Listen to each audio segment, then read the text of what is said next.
Bueno, mucho gusto. Mi nombre es el doctor Lucas Prieto Llor. Soy abogado acá de la matrícula de San Isidro. Soy el presidente de la agrupación Unidad y Nuevas Ideas Sí.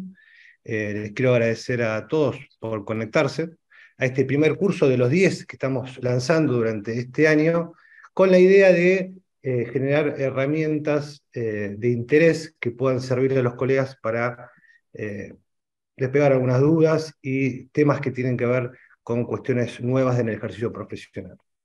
El día de hoy nos acompaña el doctor Diego Proietti, es un abogado de experiencia en materia de defensa del consumidor, ha tenido grandes fallos importantes que han salido en medios, siempre es una persona que lo conozco hace varios años y siempre ha buscado encontrar el eje a este tema tan interesante que es defensa del consumidor, y bueno, está trabajando mucho para que se puedan ampliar los daños punitivos como ocurre en otras partes del hemisferio.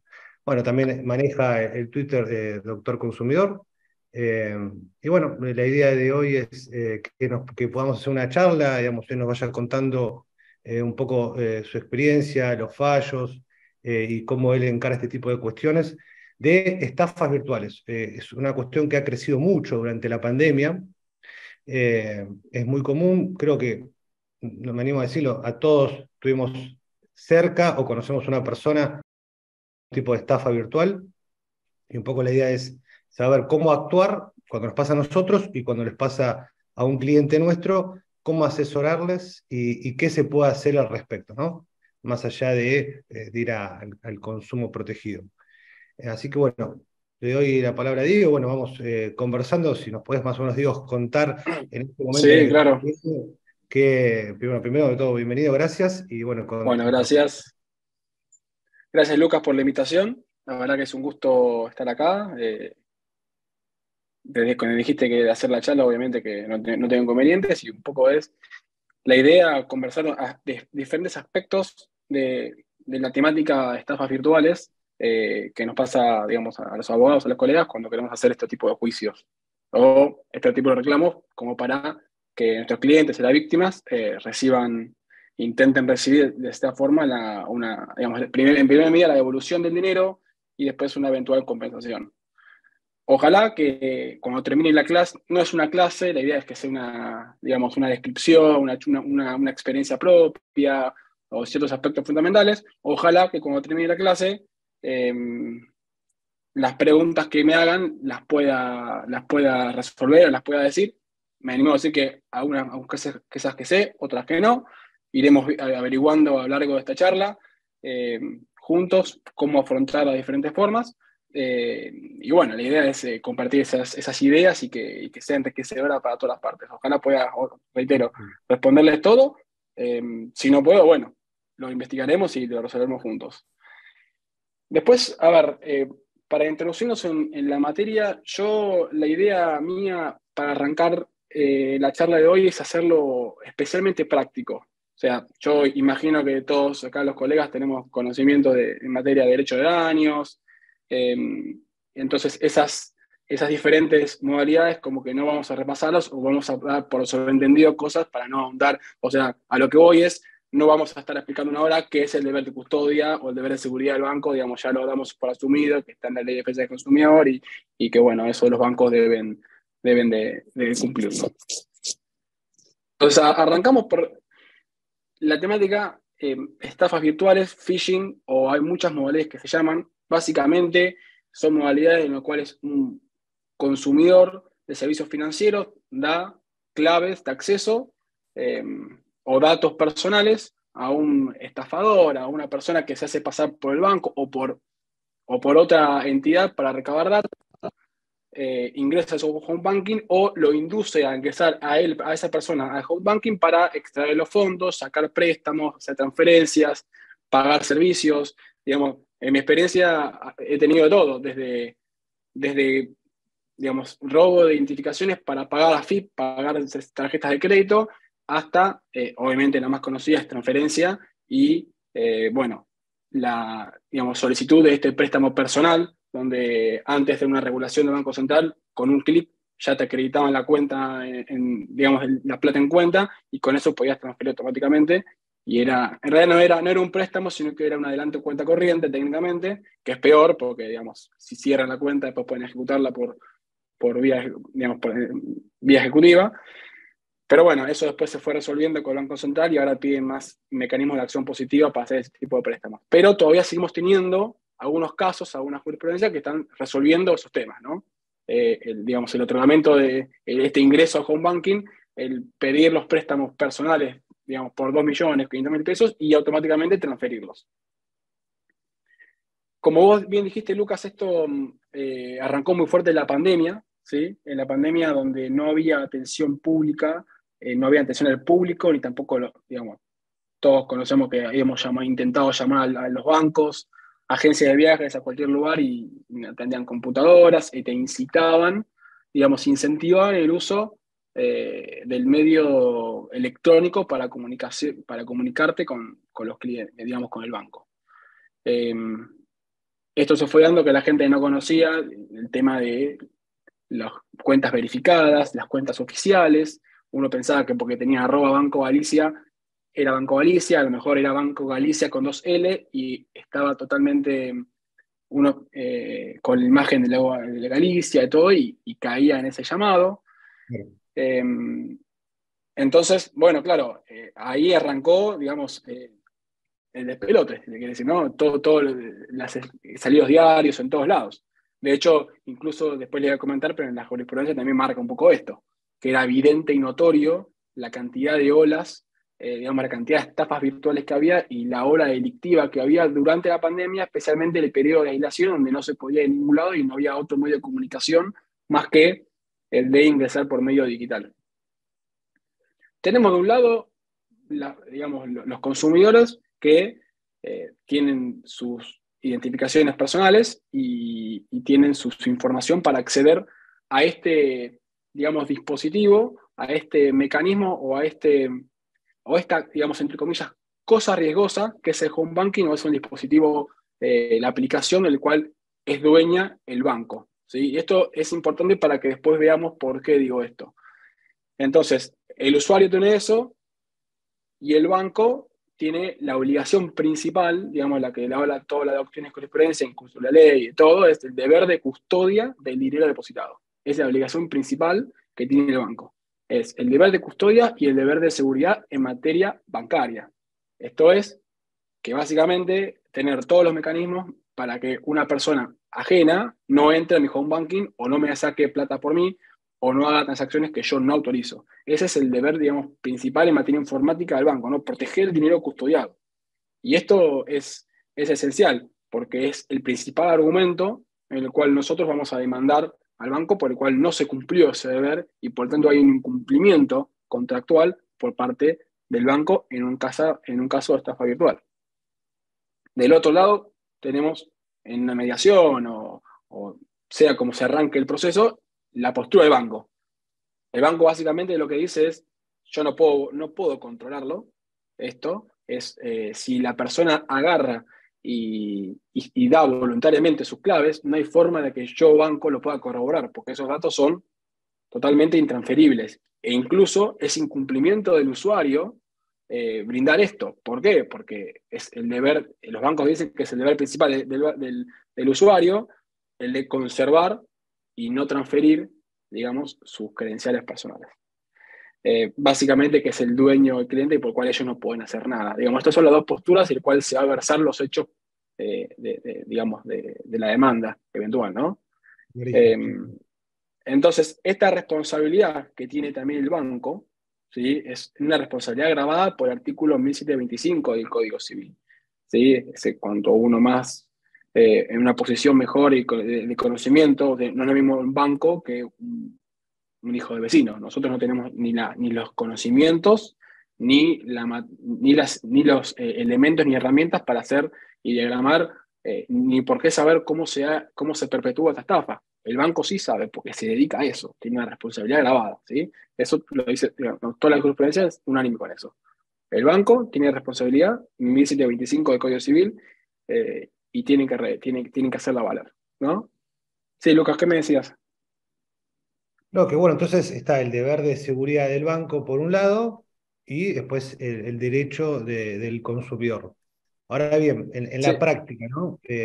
¿Cuáles son los casos que vos más tenés de temas bancarios? ¿Cuáles estafas más comunes bancarias? las más comunes, y ahí va lo que digamos, en la práctica. En la práctica, en las mediaciones, suelen los bancos pedir que se citen a la persona, sino a la empresa que también se hizo pasar originalmente por la estafa. ¿A qué me explico? ¿A qué voy con esto? No sé si alguna colega tuvo una oportunidad, pero hace unas 2, 3, 4 meses, el Banco Galicia, junto con Flybondi, están siendo muy demandados, digamos, por estafa virtual. O sea, la gente se le cancelaba el vuelo, mandaba un mensaje a Flybondi y mágicamente lo llamaban de parte de Flybondi, le decían, sí, mira, tu reserva es tal, debes, este es el monto que vos pagaste, necesito que me des tu tarjeta de crédito porque te vamos a reintegrar el dinero. O sea, hubo evidentemente hay un problema de filtración, un problema de infracción a la ley de protección de datos personales. Entonces, cuando vas a mediación, lo que pide el banco, en este caso Banco Galicia, era que citen a Flybondi como tercero, digamos, como en el acta digamos, en la mediación, ¿sí?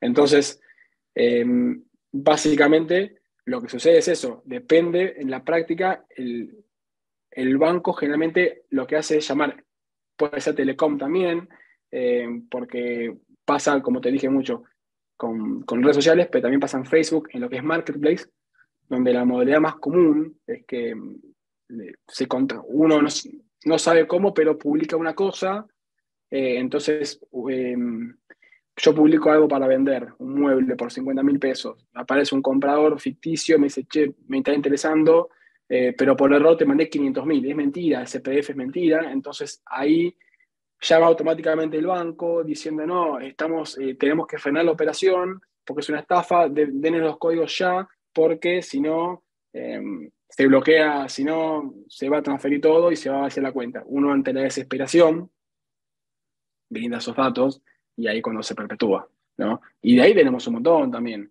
Incluso mails con virus para hackear las cuentas. Tuve un caso ahora, tuve un caso, digamos, en materia de prueba, pero que directamente la persona ni siquiera compartió sus datos. O sea, simplemente lo que hizo fue entrar a su home banking de su computadora y empezó a poner pensando, lo llama al gerente y le dice, ¿qué está pasando esto? Dice, sí, no pasa nada, es un tema del sistema. Bueno, a las 2 horas vació todo. O sea, fue un hackeo. Obviamente el banco dice que es un tema de virus. Y como es un tema de virus, no pueden hacer nada. Por más que sea tema de virus, no puede entrar un hacker, digamos, con todas las credenciales, porque además el token, las transferencias, cuando se hacen por token. Y el token dura en el celular 1 minuto y es propio del banco, con lo cual si no hay token, no hay factor de doble autenticación, es complicado, la responsabilidad es muy marcada. Ahora vamos a ver cómo sigue Bien, esto. entonces digo, para repasarlo, entonces vos decís, si a una persona voluntariamente entrega sus datos, porque obviamente está siendo estafada, ¿no? Sí, sí, es digamos, la No, definición propia de phishing, voluntariamente. Vos, pero fuiste engañado con esto. No fue voluntario. engañaste, Fue voluntario, sí, sí, pero digamos, o te lo sacan de otra manera, como es como el caso que viste vos recién, ahí hay responsabilidad del banco igual, por el deber de seguridad, o sea, es un deber de seguridad bastante claro. amplio, perfecto. Sí, sí, claro. Eso es lo que yo entiendo y lo que entiende la mayoría de la jurisprudencia. Hay casos aislados en que dicen, mira, es responsabilidad objetiva, porque esto es otro aspecto. El aspecto de este deber de seguridad que tiene el banco no es un deber de medios, no es una obligación de medios, es de resultado, es objetiva. O sea, no importa lo que pasó. Lo único, como sabemos, que la responsabilidad objetiva se puede romper, uno es por culpa de la víctima o interrupción del nexo causal. Hay algún juzgado que ha interpretado, no sé ahora cuál es el número juzgado, pero lo he leído, donde dice, bueno, en definitiva, el hecho de que una persona brinde voluntariamente las claves es culpa de la víctima, porque realmente el banco no puede hacer nada. Es muy aislado y es la posición minoritaria, ¿sí? Incluso el Banco Provincia en un fallo ha denunciado como que la estafa se había perpetuado porque la actora se puso de acuerdo con una amiga para que un tercero venga, o sea, es como que uno diga, che, voy a chocar a propósito del auto para que me pague el seguro. Puede pasar, y sí, puede pasar, pero la responsabilidad igual es objetiva, ¿sí? Clarísimo.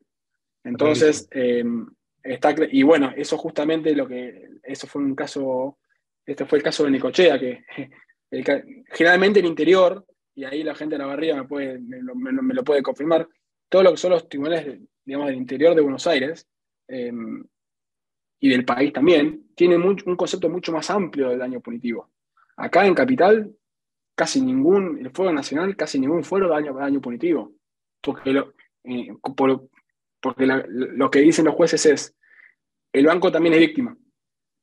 O sea, te voy a dar la restitución de la plata, te voy a dar daño moral, pero daño punitivo, en este caso particular, me pasó a mí el fallo Casanova del Monte, uno que tuve yo que contra Banco Provincia, la jueza, con buen criterio, puedo estar no de acuerdo, pero lo que dijo es, daño punitivo no te voy a dar en esta instancia, porque en definitiva el banco también es víctima de esto. Y como también es víctima de esta estafa virtual, eh, no corresponde, no hay un dolo, ¿sí? Acá, frente a esto que le estoy contando, también pienso yo, es una opinión personal, que la tarea de nosotros, los abogados, es tratar de enfocar, ¿sí? Eh, digamos, tratar de enfocar lo que es la responsabilidad del banco, no solo del hecho en sí, porque uno se puede quedar con el hecho en sí, que es la estafa virtual, pero en casi todos los casos se da que la actitud del banco con el cliente, antes hasta ahí, durante casi no hay teléfono. Si sucede un sábado, estoy casi seguro que hasta el lunes no vas a poder informar al banco nada, ¿sí? Y después tampoco.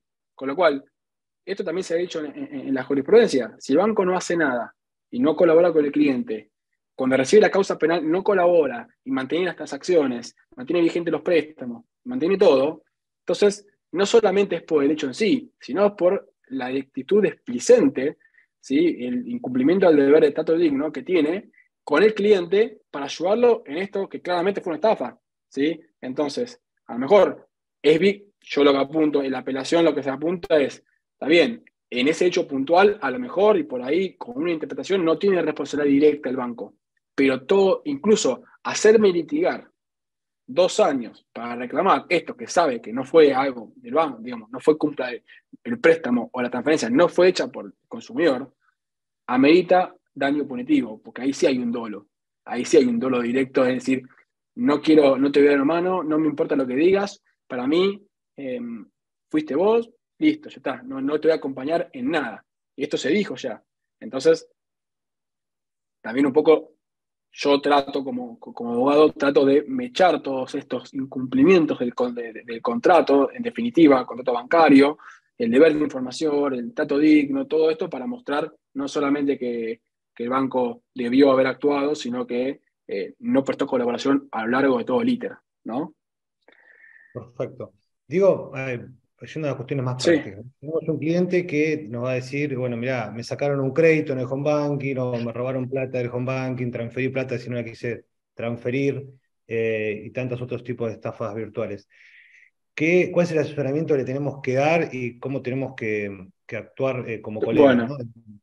primero, digamos, lo esencial es causa penal, denuncia. Sin eso no va a caminar nada. Porque si fue un delito, lo que pasó fue un delito, claramente. Entonces, si uno, como colega, como abogado, no le dice, che, hacer la denuncia, porque para que se investigue. En algunos casos la denuncia sirve para mostrar, digamos, la actitud del consumidor, es decir, yo no fui, hago la denuncia para que se investigue quién fue. A veces se archivan las causas, la gran mayoría se archiva, otras que no, otras que siguen. Pero lo primero que hay que hacer es, además de informar al banco, digamos, además de informar al banco de las tarjetas y todo sobre esta situación, es inmediatamente o en simultáneo hacer la denuncia penal en fiscalía, en comisaría, en lo que sea, porque ahí ya tenemos digamos, denunciado el hecho delictivo. ¿Sí? Una vez que tenemos denunciado el hecho delictivo, darle una oportunidad al banco para que revierta esta situación. Me ha pasado con un cliente que le han sustraído pesos y dólares, ¿sí? Los pesos los perdió, nunca más el banco se lo volvió, pero los dólares, el banco destinatario, que eran $10.000, el Banco Santander dio que fue el banco destinatario, no sé cómo se dio cuenta del movimiento y lo retuvo, no lo liberó. Entonces, al retenerlo, como lo hizo todo rápido y con la denuncia penal, lo pudo recuperar sin ir a mediación y digamos, sin ir a juicio por esto. Y a lo que voy y a esto también es interesante, que hay mecanismos para los cuales hay mecanismos los cuales muestran que los bancos pueden darse cuenta de estos movimientos. Me pasa en todos los casos que tengo que en algún momento del camino a un banco porque se dio cuenta, ¿sí? Puede ser que sea una transferencia de banco A a banco B. Yo tengo que demandar al banco, ejemplo, Banco Galicia, y se hicieron 3 transferencias al banco francés, al Ciudad y al Provincia. El Provincia y el Ciudad no hacen nada, pero el banco francés se dio cuenta que era una plata, digamos, de una estafa y lo retuvo y devolvió. O sea, mecanismos hay. Y esto, más que nada, en los últimos tiempos. Se fueron mejorando los sistemas. Hay sistemas que son más, digamos, más perfectos para detectar todo esto y hay otros sistemas que están bastante vulnerables. De hecho, comilla, si tienen que hacer una demanda, pidan oficio al Banco Central para que informe las medidas de seguridad informática que tiene el banco. La gran mayoría, el oficio va a decir que están flojos los papeles. La gran mayoría. ¿Sí? Entonces, ahí ya tienen un elemento bastante, digamos, un tip práctico para que lo hagan y es un elemento importante para tener en cuenta a la hora de la demanda. Me dijiste, hago eso, automáticamente se lo informo al banco, le mando mail, puede ser. Lo ideal sería ir al banco con sello. Si no, por correo electrónico a un mail oficial, cuenta eventualmente para una pericia informática que hagamos sobre ese mail, cuenta que ellos lo recibieron. Si nos pueden dar un número de caso, mucho mejor, porque ya con ese caso, después en la demanda, ponemos documentar en poder de la demandada para que acompañen ese número digamos, ese número de caso interno, para que acompañen eso y efectivamente muestren que el consumidor fue diligente en hacer todos sus pasos. Pasado el tiempo de respuesta del banco, ¿es por la negativa? Bueno, obvio, mediación, o sea por COPREC, o sea mediación privada. Y esto para los colegas, bueno, calculo que ya lo deben saber. Si es un tema de honorarios, ¿no? Si ustedes piensan que lo van a resolver en mediación, hagan mediación privada porque pagan honorarios. Si lo hacen por COPREC y cierran, el banco no paga honorarios porque es optativa en lo que es el patrocinio letrado.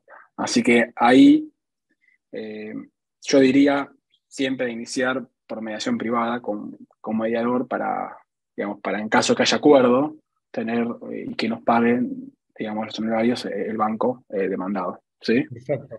Ahora entonces estamos en la etapa de, bueno, hicimos la mediación. ¿Qué cuestiones hay que reforzar en la demanda para que los colegas tengan en cuenta, ¿no? Que, además del deber de seguridad, ¿no? Que decir, che, mira, esto lo tienen que plantear porque es fundamental con la prueba o con los fundamentos.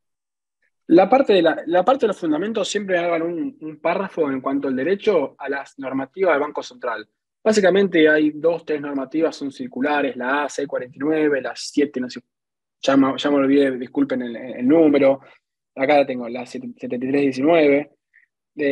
Son básicamente, digamos, disposiciones del Banco Central tendientes a garantizar lo que es la trazabilidad de las operaciones financieras. Eso, digamos, que en una estafa virtual, si hubo estafa virtual, quiere decir que en buena parte se han incumplido esas normativas del Banco Central. ¿Sí? Eh, Tienen que haber programas de concientización, tienen que haber programas de capacitación, tienen que adecuar e implementar procesos de verificación de identidad, verificación positiva, o sea, no negativa. Eh, Garantizar el registro y seguimiento de la trazabilidad de las operaciones. Si tenemos el quit de la persona del destinatario, generalmente el quit del destinatario no nos sirve mucho. Las personas piensan que sirven porque dicen, che, yo sé quién me robó, es este quit. Generalmente no pasa eso porque los estafadores usan mulas, se alquilan personas para que le dé el quit, le dé la cuenta bancaria, le pagan, no sé, 10.000 pesos y dicen, bueno, vas a recibir un pago de 200.000 pesos, vos te quedas el 10% y vos me haces el resto. Eso es para no quedar pegado de ninguna forma del camino. Y punto aparte, digamos, todas las denuncias penales que he participado, pasa justamente eso, ¿no? Muchas cuentas son de Brubank, Mercado Libre. Sí, Y, Y la verdad que termina Sí, siendo un... que no son bancos, son billeteras virtuales, son Bueno, PSP, son proveedores de servicios pagos, con lo cual tienen bastante respaldado. una reglamentación un poco más flexible en ese tema, que de todas formas son responsables, pero tienen un poco más flexible en cuanto no garantizan los depósitos y Sí, demás. sí, se termina llevando a juicio a gente que después termina demostrándose siendo sobreseído porque Claro, dice, sí, no tiene nada que ver, yo recibí esa plata, pero nada, yo no hice nada, yo no tengo nada que ver con esto. claro. Y se termina demostrando la responsabilidad de esa persona con el hecho delictivo. Bueno, tengo un caso que voy a hacer una demanda ahora contra el banco, contra un banco de un jugador de fútbol donde no solamente hacen transferencias, sino que hacen consumos con tarjeta de crédito por montos tremendos, pagan AFIP, pagan cable, recargan el teléfono. O sea, tienen un montón de, no solamente transferencias, utilizan todo el mecanismo para pagar tarjetas de otro. Entonces, van sacando, van sacando, van sacando. Tema Una cosa prueba que, de... sí, No, no, no, si una querés. cosa importante, sí, que me olvidé y lo tengo anotado, eh, ya casi que no hay jurisprudencia que niegue las cautelares en caso de préstamos preacordados que tengan que, ¿sí? Eso digo para que tengan en cuenta. ¿Cómo sería Mm, eso? ¿Cómo funciona? ¿Puedes Sí, explicarlo? Un caso sí, concreto. digamos, caso concreto, Grosso contra Banco Galicia, en caso lo hice yo, llegamos a un acuerdo, todo, pero pero fue en época de pandemia, le hicieron una estafa virtual, le sacaban un préstamo con un clic. Esta señora es docente, con dos hijos, soltera. Ganaba en ese momento 50.000 pesos. Le pidieron préstamo por algo así como 1 millón de pesos con las cuotas a devolver de 80.000 pesos por mes. Imposible. O sea, imposible pagarlo, se queda sin vivir, sin sueldo, sin nada. Hicimos una cautelar y bueno, obviamente que juzgado da falla a favor porque se entiende que, a ver, no se, cuando uno va al banco es lógico que le pida recibo de sueldo, que haga una historia crediticia, nunca puede ser más del 30% del sueldo. Bueno, en este caso, imagínate, cobraba 50 y la cuota era 70, ¿sí? Entonces, cuando hay casos donde se piden préstamos y tienen que devolverse, ¿sí? O bien hay consumos con tarjeta de crédito y siguen generando intereses, uno mete en la cautelar justamente para evitar que se sigan liquidando intereses sobre algo que está discutido. Claro. Y de todas formas, y lo mismo con el préstamo. Los préstamos no pedís la anulación, sino que pedís la suspensión de ejecución y de intereses hasta que se resuelva la cuestión de fondo. ¿Sí? Eso me parece que, y eso es, lo dan, yo creo que lo dan todos los juzgados, lo dan y creo que está bien que así sea, ¿no? Sí, es muy importante, para un caso así es muy importante, porque si no la persona queda rehén del juicio que por ahí demora mucho tiempo y no tiene un resultado a la corta, ¿no? Y tiene que pagar la cuota, ¿no? Sí, sí, claro, es clave. Y nunca está mal empezar con una cautelar a favor, también. Seguro, seguro. Digo, entonces hablamos de cuestiones puntuales en la prueba de la demanda, ¿no? ¿Qué decís? Bueno, esto, la pericia informativa, digamos, ¿cómo lo La, encuadrás? pe- Bueno, la pericia informativa al central es importantísima, ¿sí? Para pedir que informe digamos, el grado de cumplimiento de las medidas de protección y seguridad que tiene el banco determinado.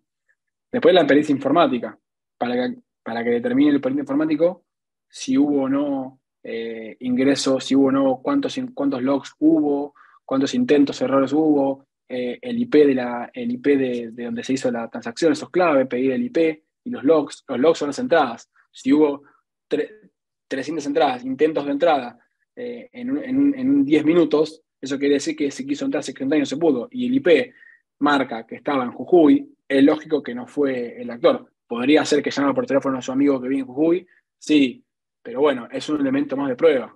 ¿Sí? Básicamente también recuerden una cosa, lo que es materia de defensa del consumidor, incluso con la responsabilidad objetiva, la carga de la prueba la tiene la otra persona, o sea, la parte demandada. La carga de la prueba la tiene, en este caso, los bancos.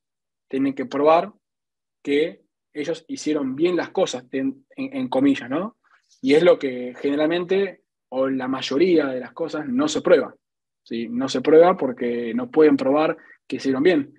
Ni siquiera en este caso que les digo de Necochea, de la Cámara de Necochea, el Banco Provincia ni siquiera acreditó, digamos que el sector fraude, que siempre todos los bancos tienen sector fraude, ni siquiera acreditó el tratamiento interno del sector fraude. O sea que, digamos, hablando en criollo, no le dieron ni pelota. O sea, esa displicencia es importante. O sea, eso es clave determinarlo el banco tiene que hacerlo, ¿sí? Y si por más que tenga la obligación del banco de mostrarlo, porque tiene que probarlo y tiene una presunción en su contra, nosotros podemos también ponerlo como prueba documental en poder de la otra parte. Que ellos muestren eso. Que generalmente no responden, porque no tienen. Entonces, como no tienen y no responden, pasados los 10 días de notificado, uno pide que se aperciba y que tengan en cuenta esa prueba en su contra a la hora de sentenciar. Perfecto, me parece muy interesante, muy importante lo de la carga de la prueba, me parece que es fundamental, ¿no? Que va también con el deber de seguridad y les cae todo a los bancos como responsabilidad, digamos, por cualquier prácticamente estafa virtual que haya, ¿no? Y Sí, bueno, y es interesante porque también eh, a ver, la postura de los bancos es: yo como banco no me consta lo que pasó, con lo cual tengo que esperar a la prueba para que, para que determine. O sea, yo arreglo siempre y cuando el criterio, siempre lo mismo, el criterio del banco es que esto es sujeto a prueba. Esto es sujeto a prueba, digamos, es el librito. Me ha pasado hace una semana que la jueza le dice en audiencia 360, escúchame, ha pasado acá con el mismo banco, incluso dentro de empleados de juzgado. Así como vos dijiste en la charla introductoria que todos conocemos a alguien, o estuvimos cerca de alguno que tuvo una estafa virtual, la jueza misma le dijo, dentro de este, no sé si ella, pero dentro de este juzgado hay personas que le pasó. Incluso me ha pasado a mí que se han recusado a un juez porque le pasó lo mismo. Se recusó porque tiene un caso igual contra el mismo, o sea, la misma persona. Entonces, y de todas formas, digamos, siguen. Bueno, uno no entiende por qué. Eh, la verdad que bueno, vaya uno a saber el motivo. lo que siempre se dice es que generalmente es mucho menos la gente que reclama que la que realmente es perjudicada. Claro, Entonces, pero ya llegaste hasta ahí, ya llegaste hasta la audiencia de la leyenda. Es obvio que el juicio sigue. sí, claro. Es obvio, es lógico. Una prueba más, bueno, tal vez esto sería redundante, Lucas, la prueba informativa digamos, a la fiscalía o a la comisaría para que incorpore el expediente la causa penal, ¿sí? O lo que Bien. haya. Uno lo acompaña como prueba documental, obviamente que lo van a desconocer, así que informativa para Testigos, que... en este caso, no suma mucho, ¿no? No, la verdad que si testigos para acreditar el daño moral, puede ser, pero lo que es, todo lo que es en materia, a ver, esto en capital, no sé cómo es en el interior, corríjame, por favor, pero todo lo que es capital federal, esto va por el foro comercial. Lo que es foro comercial, el principio general es que las relaciones comerciales no dan es como que el daño moral es de interpretación restrictiva.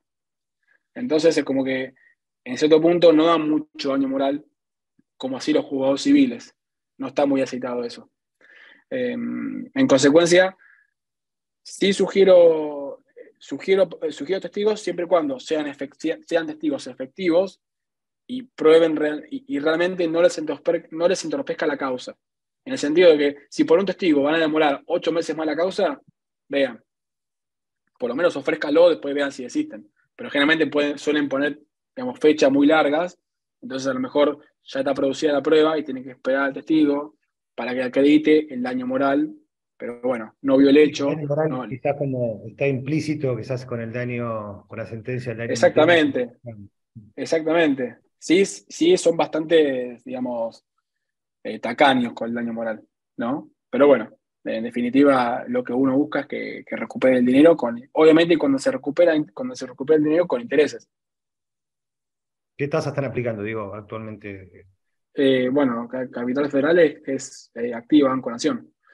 Lo que yo estoy pidiendo ahora, también nota de color, lo que estoy pidiendo en las demandas es lo que es la indexación judicial, ¿sí? Es decir, la Ok. capitalización de intereses. Porque hoy por hoy estás activa sin capitalizar.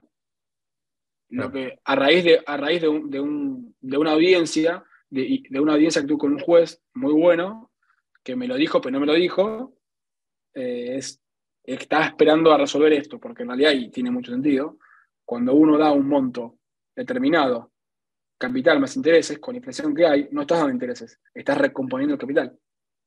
Si vos no capitalizás, si yo te doy 100.000 pesos y te tengo que dar 50.000 intereses, esos 50.000 intereses, la función que hacen es recomponer el capital, con lo cual no te estoy dando ningún tipo de interés. Entonces, si vos lo capitalizás mes por mes, ahí estás dando capital e intereses. Pero bueno, yo planteo eso, eh, articulado también por el 790 del Código Civil, que es la indexación judicial. Yo lo pido, la otra parte seguramente me ha pasado que pide la inconstitucionalidad, porque es porque se puede pedir. Pero bueno, eso es a efectos de que también sea un poco más dura la demanda. ¿Querés ir a la parte de daños punitivos, Lucas? Bueno, sí, sí, un poquito lo, A ver lo si tocaste por arriba el daño punitivo. ¿Nos puedes explicar más o menos qué consiste, cómo lo aplicás a estos casos? Y bueno, un poco la jurisprudencia de primera algo hablaste, bueno, de cámara, cómo lo entiendes. Dale.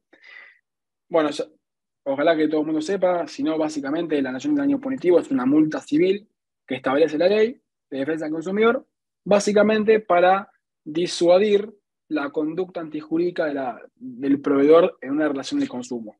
¿Sí? Cuando el famoso si pasa, pasa, cuando una persona, cuando una empresa o cuando un proveedor, una proveedora de servicios o bienes incumple, es más barato incumplir que cumplir con la ley. Lo que hace el daño punitivo es establecer un monto tan grande que vos lo que tengas que hacer es que sea más barato para la empresa cumplir que no cumplir. ¿Sí? Entonces, a veces tiene que ver con el daño directo, a veces no. La ley hoy fue cambiada, antes era de 100 pesos a 5 millones de pesos, pero quedó muy desactualizado. Ahora son con canastas, y entonces es criterio de juez. Ahí, colegas, lo que les digo es, nunca, o yo por lo menos no cuantifico, hay juzgados que piden cuantificar, siempre se deja al arbitrio judicial la cuantificación. Eso es, digamos, yo manejo así, porque de a poco, a veces que te podés correr el riesgo de quedar corto, a veces de quedar muy exiguo, y si uno pierde, a veces el tema de las costas y demás, queda establecido. Entonces, sí pido que, según la prueba, el juez cuantifique en su máximo la multa para que justamente no lo vuelvan a hacer nunca más. Para que ese caso, así como vos dijiste, Lucas, que deben tener un estudio de 10 que demandan, de 100 estafas, 10 demandan, bueno, para que no hagan eso, ¿sí? Para que no vuelvan nunca más a, a hacer ese cálculo, ¿sí? Y dejar tirados a sus clientes, porque les es más barato pagar un juicio que cumplir con lo que la ley dice. Básicamente, como también les comenté, digamos, las cámaras y la justicia del interior es mucho más propensa a dar daños punitivos, ¿sí? Incluso el fuero especial de la ciudad, eh, también bueno, después hay una pregunta. El fuero de la ciudad es un fuero nuevo,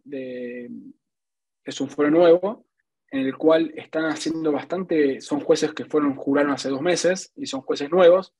Es todo digital, es como más o menos la Cámara Nacional, pero bastante más rápido, y están como promocionando el fuero. Y la forma de promocionar que tiene el fuero es aplicando daño punitivo a lo bobo, ¿sí? Por ejemplo, 15 millones de pesos por una estafa virtual, 1,5 millones. El interior también da un montón de daño punitivo, ¿sí? Un montón de daño punitivo. El juzgado de Necochea, por ejemplo, la Cámara aplica la famosa fórmula Testa. Bueno, eh, ahí, bueno, otro comentario dentro del daño punitivo, otra discusión que se da es cómo no caer en la arbitrariedad. Porque si en definitiva la ley dice podés poner 100 pesos o 5 millones de pesos, el hecho de que el juez pueda, ¿cómo hace el juez para justificar? Bueno, hoy te pongo 2 millones de pesos. ¿Sí? ¿Cómo hace? Bueno, hay fórmulas matemáticas para evitar la subjetividad. ¿Sí? Generalmente, y esto es por experiencia propia, los daños punitivos más fuertes son los que están involucrados con temas de salud o con consumidores hipervulnerables, donde, por ejemplo, una persona con discapacidad le hacen, tengo un caso ahora en cámara con una persona de discapacidad, contra Despegar, no tiene nada que ver, pero que bueno, o sea, evidentemente la actitud de la empresa, especialmente con esta persona, hacerlo litigar 3 años por algo que sabía que no tenía razón, amerita un daño punitivo importante, ¿sí? Para que no lo vuelva a hacer nunca más. Entonces, esa materia de cuantificación del daño punitivo. Cámara Nacional Comercial generalmente no da daño punitivo, ¿sí? Por el tema de estafa virtual. O sea, y a lo que voy es, obviamente que hay que pedirlo siempre, pero no iniciemos una causa o no pensemos o no vendamos al cliente como que sí, les van a dar daño punitivo, porque la realidad es que no suele pasar, ¿sí?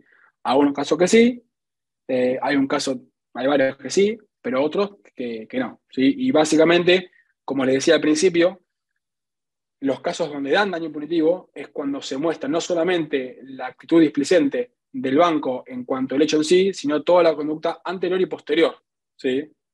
Eh, digamos, eso es importante. En definitiva, otros juzgados, como les dije, entienden que no hay daño punitivo porque el banco también es víctima, con lo cual no podría dar este tipo de resarcimiento o multa civil. En definitiva, en el Fuero Nacional y en el Fuero Nacional Comercial está el régimen de daño punitivo en general por el criterio de la Corte. El criterio de la Corte lo que dice es que tiene que haber un dolo directo o culpa grave, ¿sí? Esta es la diferencia principal con Provincia de Buenos Aires, que la Suprema Corte de la Provincia de Buenos Aires dice que al temer el cumplimiento ya amerita una sanción por daño punitivo. Y esto es, digamos, importantísimo, porque generalmente es muy difícil probar el dolo directo en lo que es estafa virtual, ¿sí? Por eso es que muchos juzgados y jueces en salas y todos están muy atados de mano al criterio de la Corte a nivel nacional. No así en provincia. Pero bueno, en provincia tenés otro problema que es la tasa de interés. Pero te compensa un poco con esta interpretación y con este criterio que tiene la Suprema Corte en cuanto al mero incumplimiento ya te amerita el daño punitivo, con lo cual ahí compensas un poco la tasa de interés. Pero bueno, en definitiva, no dejen de pedirlo, no dejen de buscarlo. Si hay sentencia de primera instancia donde niegan el daño punitivo, apelemos para que pongan daño punitivo. Hay que buscarlo y es la forma principal por la cual, digamos, los abogados litigantes tenemos de hacer cumplir las cosas, las leyes. Que de cierta forma le sea tan caro a la empresa, le sea tan caro el juicio, que no lo vuelvan a hacer nunca más, ¿sí? Y que pongan medidas de seguridad y que inviertan el dinero que invierten en establecer mecanismos de seguridad concretos, ¿sí? Según lo que dice el Banco Central. Perfecto, buenísimo. Eh, Eh, ¿Alguna cuestión más sobre este daño punitivo que quisieras contarnos? Después tengo un par de preguntas no, técnicas. básicamente sería eso. Bueno, a ver, ¿cuál sería otro aspecto importante en cuanto al deber de información que tienen los bancos? De esto ya estoy mezclando, no sé si lo que estoy volviendo al principio. La jurisprudencia también lo que establece es dos cosas. No basta con la mera comunicación de informar o mandar correos electrónicos diciendo, ojo que hay estafas virtuales, no compartas tu clave. Todos recibimos a diario, ¿sí? Todos mails de los bancos o publicidades, pero no basta con los flyers. Lo que dice es, tiene que haber algo, tiene que haber un conocimiento, el conocimiento y la advertencia tiene que ser directa por parte del banco al consumidor, ¿sí?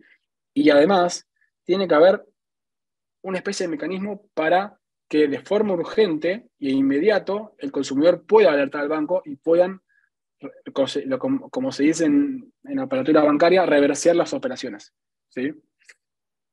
Eso es Bien, muy importante. buenísimo. Entonces, bueno, repasamos ya entonces un poco lo que hablamos. Vimos el tema de que hay que poner normativa del Banco Central, vimos el tema de la pericial, que es muy importante, la pericial informática. la apreciar el pedido de oficios también, lo importante del deber de seguridad del banco, la responsabilidad Perdón, de se me cayó. la prueba también, ¿no? Sí, Hay perdón. Sí. unas preguntas que nos estuvieron haciendo acá los colegas y las personas que se conectaron, es el tema del Sí, beneficio ojalá pueda limitado. resolverlas, ¿eh? Sí. El tema del El tema del beneficio beneficio. limitado. Bueno, en estos casos es ley de defensa del consumidor, ¿no? Bueno, sí, sí y no. Perdón que diga esta aclaración. Depende otra vez en el fuera de donde estemos, nos van a dar, digamos, como si fuese el beneficio de utilidad sin gasto o no. En lo que es la capital federal, el Fuero Nacional Comercial tiene un plenario Jambo, con Falabella, en el cual esto se resolvió hace un año y medio nada más. Antes, digamos, antes de diciembre del 2021, cualquier persona que iniciara algo de defensa del consumidor o amparado en esa ley, no pagabas tasa de justicia, pero dependiendo del criterio del juzgado de la Cámara, si perdías, pagabas costas. ¿Sí? Con lo cual, era bastante incierto eso, porque había salas con criterios diferentes. En diciembre se resolvió, se votó, y en el Fuero Nacional Comercial no hay, el consumidor, digamos, tiene todo gratis. Si Pero pierde, tiene no tranquilidad, que paga. si pierde no paga igual, aunque no tenga la No razón. paga. Es la tranquilidad que tenemos que transmitir a los clientes, que no pagan nada. Sabor a nuestro, obviamente. O sea, no le van a ejecutar el perito, no va a pedir el 50% en caso de que pierda, no va a pedir, no hay sellos, si estoy luchando, a ver, esto es una confesión, estoy luchando con los juzgados para que, por ejemplo, los oficios, el correo argentino, que vale 2.500 pesos, o un oficio de la ciudad que vale 1.500, que lo eximan por el plenario, justamente, que no. Pero bueno, hay juzgados que interpretan que son, digamos, son cuestiones ajenas al juzgado, etcétera. Pero, digamos, el 99% de las cosas no las paga. Y es una tranquilidad eso, salvo que le haga un incidente de solvencia. A mí personalmente, de todos los juicios que tengo, de todas las causas que tengo, uno solo está pidiendo iniciar un incidente de solvencia, que bueno, entre nos hay un poco de sentido, porque mi cliente tiene, como, no sé, tiene para hacerlo, pero bueno, uno pide por consumo, tiene ese derecho.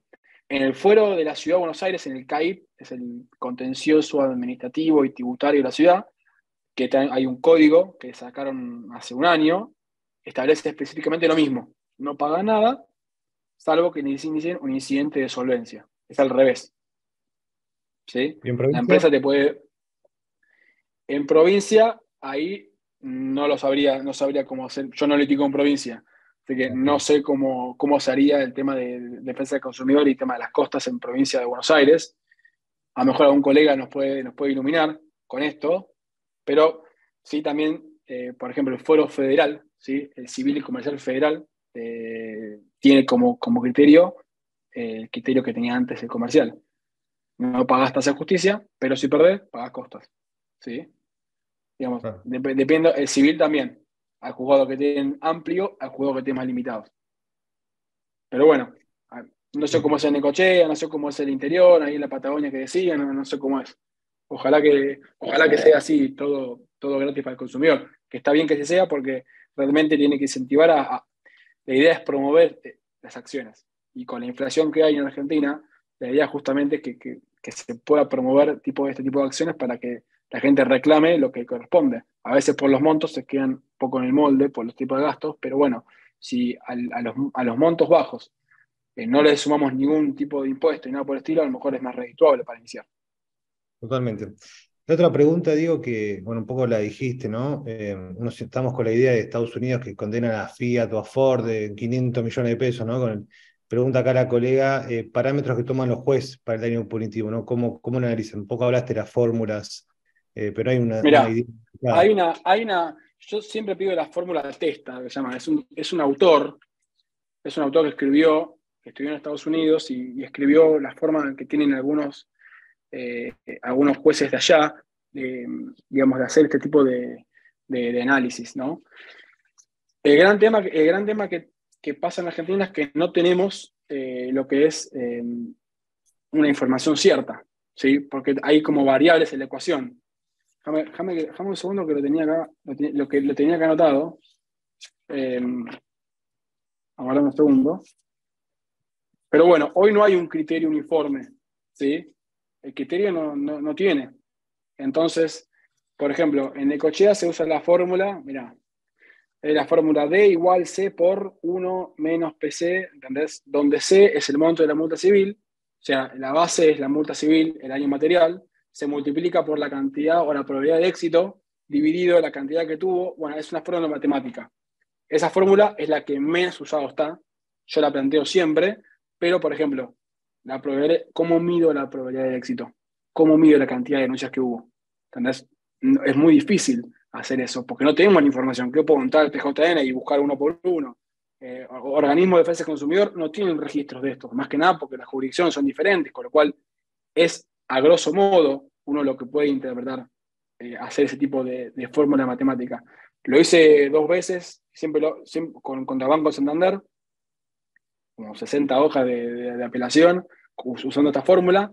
Obviamente que ni me lo leyeron, o sea, ni siquiera lo pasaron, ni siquiera lo leyeron, porque bueno, es medio complicado. Pero ahí hay algo que me olvidé de comentarles, es que para el tema del año punitivo, yo suelo pedir en la pericial contable un punto donde, revisando el legajo y los libros contables de la empresa demandada, revise e informe cuántos casos similares tuvo en el año, ¿sí? Y cuántas denuncias hubo, para mostrar el patrón de conducta. E informe y pedir una preinformativa a lo que es la Dirección Nacional de Defensa del Consumidor o el organismo competente para que informe la cantidad de denuncias que hubo a esta empresa por el tema este, ¿sí? Entonces, es interesante porque ahí mostrás un patrón de conducta. No hay forma de hacer esa forma, no hay forma de hacer esa fórmula matemática, porque no tenemos la información pública que sí tiene Estados Unidos, que tiene todo público y puede sacar estadísticas, todo, pero con esos indicios uno puede mostrar la actitud y el dolo, digamos, de la empresa accionada, ¿sí? En Estados Unidos es mucho. Mira, una vez, les comento esto, hablando con un secretario de juzgado, y esto es así, yo tengo mi punto de vista, ellos tienen el suyo, obviamente. Les pregunté, obviamente, por qué en ese caso. Tuve otro caso con ese juzgado y le pregunté, che, ahora que está en cámara, este caso era contra despegar, un pasaje por pandemia, cancelado. Digo, era perfecto para el daño punitivo, no se entiende, le digo. O sea, no devolvieron la plata, no fueron a la audiencia, no fueron a la mediación, negaron la plata, hicieron esto, lo otro, la tenían, lo reconocieron en un correo electrónico, un correo decía, sí, estamos por acreditar el dinero, y nunca lo hicieron. O sea, es evidente el dolo acá. Y el secretario me dijo, vos sabés, primero tenía un tema ideológico. Él decía, si nosotros le ponemos multa a las empresas, después se van todas las empresas y no queda nada en Argentina. Bueno, es un tema ideológico, ¿no? Pero después me decía, ¿vos sabés en Estados Unidos los abogados los que tienen que laburar para conseguir un daño punitivo? No es solamente un párrafo y pido daño punitivo y listo. Hay que probarlo y son años de probar. Tiene razón, es verdad. En Estados Unidos, en el famoso caso de Starbucks, McDonald's, todos, los daños punitivos, es una investigación muy profunda. O sea, no solamente fue por el vaso de café que se derramó en ese momento, ¿sí? Sino que Starbucks había tenido como, no sé, 300 denuncias anteriores, había habido una investigación. Y esto que plantea la colega de cuál es el patrón, cuál es el criterio que usan, ni siquiera tampoco en Estados Unidos usan la fórmula matemática. En Estados Unidos, un caso un juez dijo algo así como, me acuerdo porque, bueno, yo estudié en Estados Unidos, entonces me acuerdo que justo tomé una clase de defensa del consumidor, y había un caso donde el juez decía, bueno, ¿cuándo es mucho, cuándo es poco? Si tus cejas las levantás cuando ves el número, es mucho. O sea, si yo veo, por ejemplo, 20.000 millones de pesos y levanto la ceja, entonces es un parámetro de si es mucho o es poco. ¿Entendés? Es algo así. Y también, a la contraria, también hay que ver cuál es la empresa destinataria. ¿Quién es en este caso los bancos? Me pasó, disculpe que sea autorreferencial, pero pasa que, bueno, es un poco la experiencia que va teniendo. Contra Banco Santander Río, la sala F, por ejemplo, la más pro consumidor que hay en el foro comercial, le puso al Banco Santander 120 120.000 pesos le puso daño punitivo. Entonces, es un chiste, es una cargada. O sea, directamente estás, al sancionar eso, al poner una multa de 120.000 pesos a un banco como el Santander Río, estás justamente diciéndole el mensaje contrario. Seguí haciéndolo, porque te voy a poner esta multita, que es un chiste para vos. Sí, sí, Pero claro. bueno, Yo tengo otra pregunta de Walter. ¿Qué criterio utiliza para iniciar demandas en diferentes fueros, ¿no? El contencioso, el civil, la Ciudad de Buenos Aires. Eh, bueno, a ver, entidades bancarias, dice Walter. con entidades bancarias solamente. Un domicilio en Yo, todo lo capital. que, todo lo, todo lo que es bancario, por más que esté en cualquier parte del país, cualquier cliente que ustedes lo llamen, el 90% de los, o si no, si no es salvo los bancos provinciales, todos tienen domicilio en Capital Federal. Y ya por el Código Procesal, es el domicilio demandado, ya tiene competencia en el Fuero Nacional. Después, ¿Qué fuero recomendás yo iniciarla tengo. dónde? ¿Cómo? ¿En qué fuero recomendás iniciarla? ¿En la Ciudad de Buenos Aires? Nacional. No. Y yo por un tema de conocimiento, lo sigo iniciando en Nacional Comercial, ¿sí? En el Fuero Nacional, pero no no el Fuero de la Ciudad. Voy a iniciar ahora uno en el Fuero de la Ciudad para ver, digamos, para ir probando, porque son nuevos, hace un año que abrieron, y son jueces nuevos. Entonces, el criterio es el mismo. Básicamente, se puede ir, si el banco tiene domicilio en Capital Federal, puede ir al Fuero de la Ciudad o al Fuero Comercial Nacional. A cualquiera de los dos, es indiferente. Esto es, digamos, en la práctica sucede eso. La realidad es que hay algunas empresas que en el fuero de la ciudad plantean la inhibitoria, ¿sí? Porque como todavía el Congreso, o sea, es un tema de competencia, todavía, o sea, la competencia del fuero de consumo fue aprobada por la legislatura, pero todavía no fue aprobada por el Congreso Nacional. Con lo cual, está medio rengo esa competencia. El 90% de las empresas no tiene conocimiento de esto, o si lo tiene, no lo plantea, y se queda en el fuero de la ciudad. La empresa FCA de ahorro, por ejemplo, Fiat, sí plantean siempre inhibitoria. Algunos jueces se le van, otros no. Pero hoy por hoy pueden elegir entre el CAIC o el Fuero Nacional Comercial. Después, depende de dónde litiguen. Si su cliente, o sea, tiene domicilio en Santa Fe y contra el Banco Santander, bueno, pueden elegir digamos, puede elegir Santa Fe por el domicilio del actor, porque es domicilio, digamos, por ley de defensa del consumidor, o Capital Federal, digamos. Bien, Yo buenísimo. hago eso. Ahí nos preguntan también qué pasa con Mercado Libre, ¿no? El vaciamiento de las cuentas de Mercado Libre. ¿Aplica lo mismo? Bueno, como dijimos antes, Mercado Libre no es un banco digital, ¿sí? No es un banco, sino que es una billetera electrónica que está medio, digamos, está medio en el límite porque tiene regulaciones específicas, digamos, del Banco Central para lo que son billeteras virtuales y tiene eh, normativa específica. Estoy en los juicios que yo tengo con Mercado Libre, estoy en la prueba, pero sí sé de jurisprudencias que, digamos, los han asimilado a esto, ¿no? Digamos, de vuelta, deber de custodia, eh, es un fondo común de inversión, o es lo que sea, pero digamos, el cliente confía en el depósito que el banco va a hacer y va a tomar todas las medidas suficientes como para evitar que haya sustracción. Lo que más sucede con Mercado Libre, y les va a pasar seguramente a ustedes, con clientes, es que se roban los teléfonos y denuncian la tarjeta, todo, y que había quedado la sesión abierta de Mercado Pago.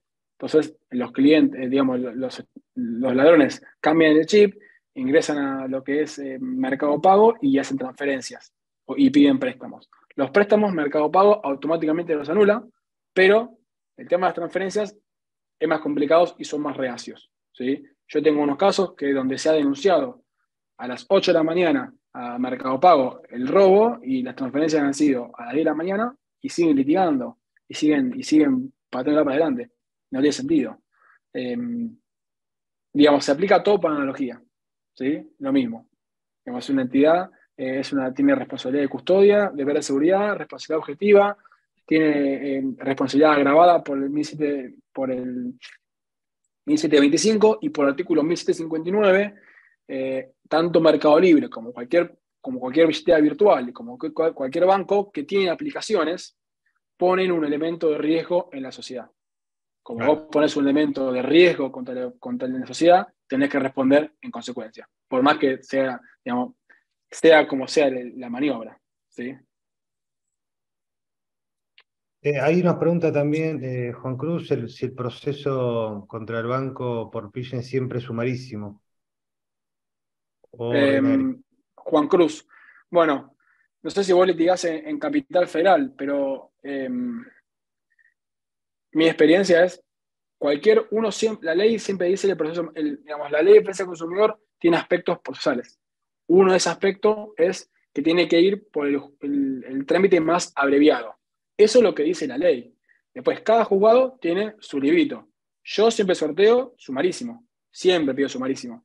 Porque no hay diferencia. La única diferencia que hay entre el sumarísimo y el ordinario es que tiene menos plazo para, digamos, menos plazo para contestar la demanda y no hay alegatos. Entonces, básicamente es esa la diferencia. Bueno, y el plazo general de MLC de 5 días es de 3 días. No es más corto. Por ejemplo, Mercado Libre, cada vez que recibe un sumarísimo, interpone revocatoria. ¿Sí?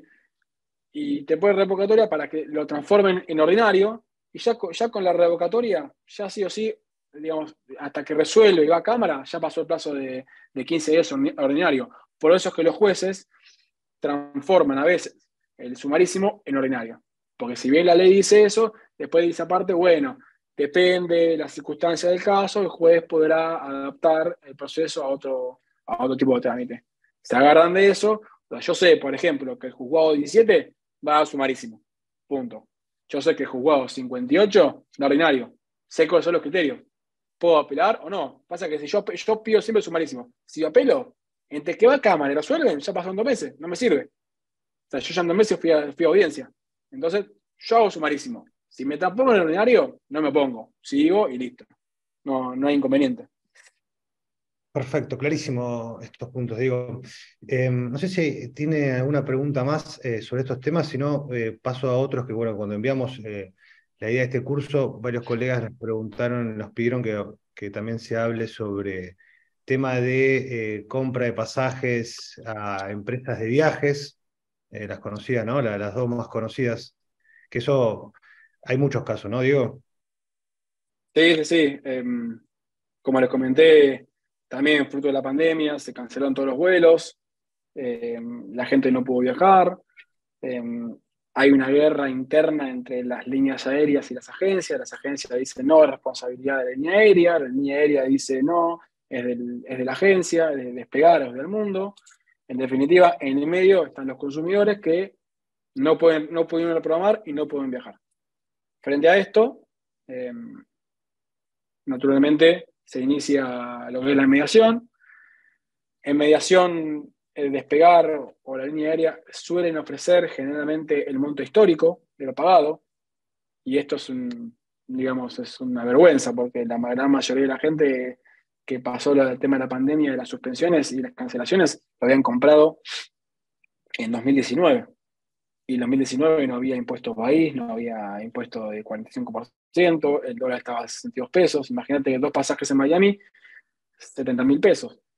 ¿Sí? Yo lo que hago en estas demandas básicamente es plantear lo que es el incumplimiento de la ley de reactivación del turismo, que fue una ley que sacó Argentina en septiembre, ¿sí? Del 2020, en el cual decía que si una suspensión era por una cancelación de vuelo, era por motivo de pandemia, ¿sí? El consumidor tiene derecho a una reprogramación, ¿sí? Sin costo alguno ni penalidad.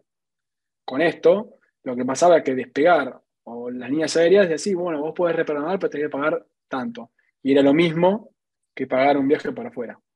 O sea que yo, frente a esto, lo que hago es plantear la demanda por incumplimiento contractual, por incumplimiento del deber de información, y además planteo por el incumplimiento de la ley de reactivación del turismo. Con esto lo que hago es, el objeto de la demanda sería la reprogramación del vuelo. Obviamente que las líneas aéreas y las agencias no van a reprogramar el vuelo porque no pueden, ya caducaron, ya vencieron. Entonces lo que hacen los juzgados es, nada, te liquidan el valor de actual final de un pasaje en la misma circunstancia. Obviamente, si uno contrata para agosto, no es para julio, es más caro ahí. Entonces, de vuelta, el tema de la competencia, está medio discutida la competencia, pero bueno, yo intento ir por el foro comercial. La línea aérea lo que hace, le mando solamente a la agencia de viajes. Lo que hace la agencia de viajes es responde por incompetencia y responde citando a la línea aérea, lo citan ellos y ahí se resuelve. Y si no, sentencia es, no hay mucho prueba tampoco crear, es informática de los mails y listo. ¿Y el daño punitivo ahí juega algún tipo, cómo juega? Vamos, porque ahí sí podría Bueno, haber. bueno, de vuelta, ahí hay que analizar el daño punitivo, cuál fue la actitud de la empresa, ¿sí? En este caso que digo que está en cámara, de una persona con discapacidad, la jueza tuvo una contradicción, fue una muy buena sentencia, pero la jueza en un punto había puesto algo así como, puso literalmente, resulta llamativa la actitud displicente de despegar, dado que no, teniendo todas las oportunidades no lo ha hecho, y después cuando fue el daño punitivo, de vuelta, se ve que pusieron copiar-pegar y puso, no se evidencia actitud displicente por parte de despegar. Pero bueno, en esa contradicción, uno va a cámara y busca el daño punitivo porque es evidente lo que pasó. La línea aérea generalmente le devuelve la plata a la agencia y la agencia lo retiene. Incluso estás en sede judicial, estás en la audiencia, 360, o estás haciendo la prueba. Y de todas formas eligen retener la plata, ¿pero por qué? Por el hecho de que no sé, se están financiando, es más barato cumplir la sentencia después. Vaya a saber uno por qué. Eh, Me ha pasado con el mundo que han quedado en rebeldía, tampoco le dan daño punitivo. Bueno, por eso, el foro comercial está muy bien, está bien, pero tiene esas cosas. No. Y ahí sí, el fuego de la ciudad, el kite, no. El kite no, cuando es agencia de viaje, ya ve eso y lo manda directamente al fuero federal. Ahí sí que no lo agarra, no lee la cuestión de fondo. Así que ahí sí es el fuero nacional comercial. Plazo de prescripción nos preguntan también. ¿De Bueno, qué? los que vimos de estafa bancaria, el tema de pasajes también, ya que estamos, lo ampliamos a los dos. Bueno, el tema de pasajes, hay disposiciones del código que dicen 2 años. La ley de defensa del consumidor eh, establece que el plazo de prescripción son 3 años, ¿sí? Pero ya la doctrina, eh, digamos, y la jurisprudencia dijeron que en realidad son 3 años para lo que es la sanción administrativa de la ley, ¿sí? Pero se debe regir por lo que es las disposiciones del código de fondo, ¿sí? Básicamente para el plazo general es de 5 años, ¿sí? Entonces, pero por ejemplo, el tema de los pasajes, por cada incumplimiento. O sea, una cosa es, no se cuenta desde que se compró el pasaje de avión, se cuenta desde que la primera cancelación y después de las sucesivas incumplimientos. Si yo, por ejemplo, viajaba en mayo del 2020, me cancelaron, perfecto. Y en agosto del 2020 intento ir a la página de Despegar y no puedo emitir el pasaje, o lo intento emitir y me cobran 600.000 pesos, también están incumpliendo la ley, con lo cual, digamos, se interrumpe la prescripción. ¿Sí? Se interrumpe Bueno, ahí, después se llama, con lo cual, hoy por hoy yo no tuve ningún planteo de prescripción en cuanto a los temas. Así, en bien, y ese bueno, sentido, últimas dos eh, preguntas que veo por acá. Dice, cuando el pasaje se sacó directamente de la línea aérea, ¿cómo es el tema de la competencia? En caso de que se contrate directamente a la compañía aérea, ¿cuál es la competencia, no? bueno, ahí a ver, es complicado porque yo como abogado litigante, un caso propio que tuve, digamos, de causa propia contra Aerolíneas Argentinas, lo inicié por el comercial, les cuento una experiencia, para que vean cómo está dividida las aguas. Lo inicié y dije, bueno, como fue el del consumidor, digamos, como es gratis por el plenario Jambo, yo inicio en el comercial, de última, si me mandan al federal, me mandan al federal. Prefiero arriesgarme. Porque el federal en Capital Federal es mucho más lento. ¿Sí? Es más lento, hay pocos juzgados. Yo, a ver, tengo un expediente de despacho de diciembre todavía.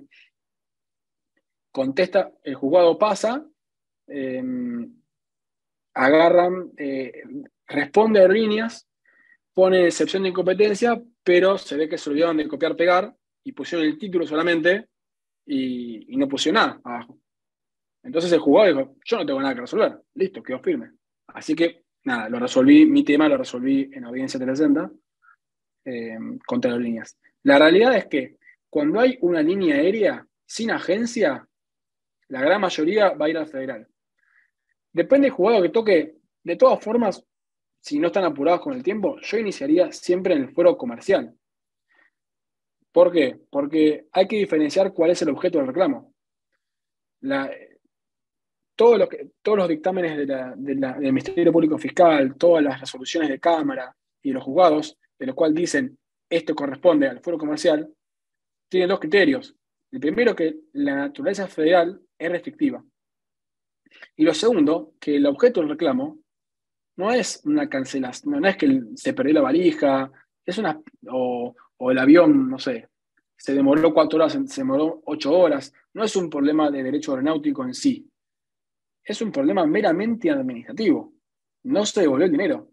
Es comercial, no tiene nada que ver el código aeronáutico en un tema de que me cancelaste algo, tenés que darme la plata. No hay ahí. Es como que por el hecho de que sea una línea aérea, no significa que todo vaya a la federal. Si hay, por ejemplo, si no sé, si Aerolíneas o la TAM despide a un empleado, no va a ir al foro federal, porque hay una relación de trabajo ahí. Va a ir al foro laboral, es lógico. No por ser la línea aérea, tiene aspectos que son de código aeronáutico y tiene otros aspectos que son de tema comercial. Yo enfoco y hago énfasis en lo que es la naturaleza, digamos, comercial de lo que se pide. Dame la plata o reembolsame el dinero. Punto. Eso es lo que entienden los juzgados nacionales comerciales. La gran mayoría. Hay otros que no y van a la federal. A veces me toca que sí, a veces me toca que no. Pero yo prefiero arriesgarme. ¿Sí? Claro. Entonces, ahora, yo acabo de mandar a American Airlines por un tema que sí, de un tema que había comprado un pasaje en business y lo mandaron en económica y ahí no puedo zafar, ahí tengo que ir a la federal. Ahí no puedo agarrar y modificar los hechos como para decir, bueno, en realidad pasa esto, porque el objeto es claro, no es la devolución de dinero, sino sí, es la devolución, pero por un incumplimiento, digamos, específico del contrato aéreo de transporte. ¿Sí? Bien. También nos preguntan acá si la mediación de COPREC interrumpe la prescripción. Sí. Todo lo que son las mediaciones, digamos, suspenden la prescripción por el periodo en que se abre y que se termina. La de COPREC generalmente tienen 2 o más audiencias. Desde que uno lo pide, desde que se manda la notificación y aparece fecha de artículo 8 en el COPREC, el acta, hasta que se cierra, ahí se interrumpe. Bien, perfecto.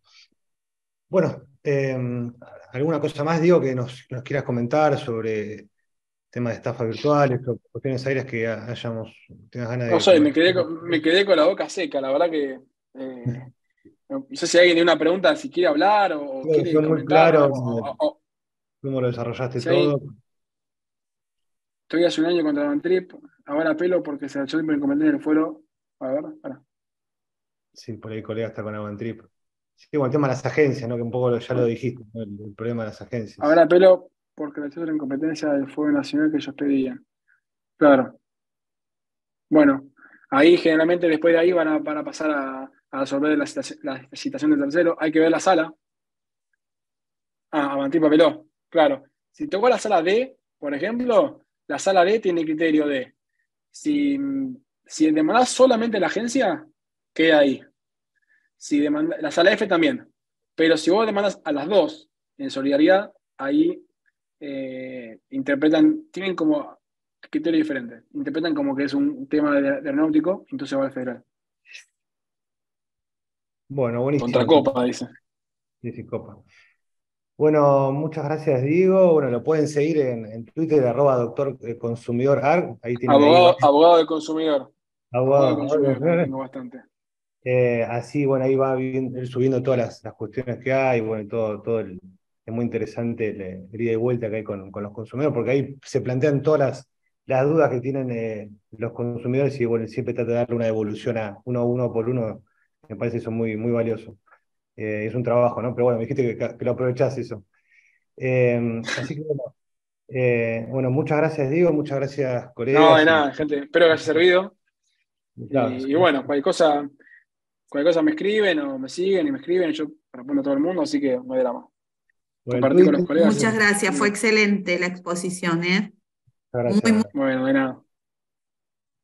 Así que bueno, muchas gracias por conectarse y bueno.